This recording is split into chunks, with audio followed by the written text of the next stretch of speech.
Donc la clinique judiciaire, c'est une clinique qui est variée, elle est méconnue, alors qu'elle est extrêmement subtile, sensible et technique. Si vous faites Google pour chercher clinique du judiciaire, vous n'allez pas trouver. Vous allez trouver clinique juridique, alors que c'est quand même un comble, puisque en protection de l'enfance, on est dans la clinique du judiciaire, qu'un professionnel qui fait de l'espace de rencontre, il suit une ordonnance d'un juge aux affaires familiales, qu'un psychologue qui fait une expertise familiale, il est dans la clinique du judiciaire, qu'un psychologue qui fait une réquisition, une audition de mineur qui a été victime, il est aussi dans le judiciaire. Et tous ces professionnels, ils ont un socle de compétences communs, qui sont souvent leur diplôme d'État, puis d'autres outils techniques, dont les outils intégratifs et systémiques pour la plupart.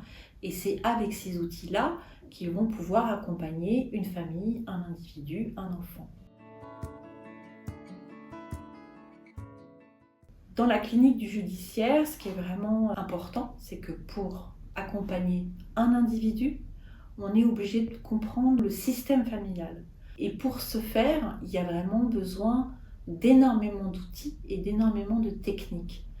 Ça veut dire qu'on prend en considération l'individu dans son système de famille. Ça veut dire que le professionnel, il travaille dans un système et un cadre qui est le cadre judiciaire, et qui travaille aussi dans un cadre et avec des systèmes et des sous-systèmes qui sont ceux de l'institution. Et donc, pour pouvoir accompagner dignement ces familles, il faut pouvoir évoluer dans tous ces systèmes et avoir cette habilité de savoir quel professionnel et quelle est notre place et quelle est notre posture et à quel endroit du système on intervient et comment on intervient.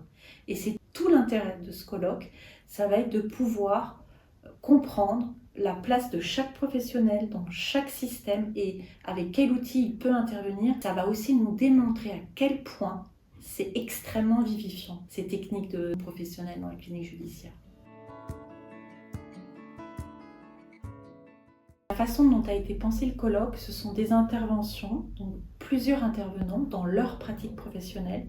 Ils vont venir exposer comment ils travaillent, donc comment ils accompagnent une famille en AEMO, comment ils l'accompagnent en consultation familiale, comment ils font une expertise.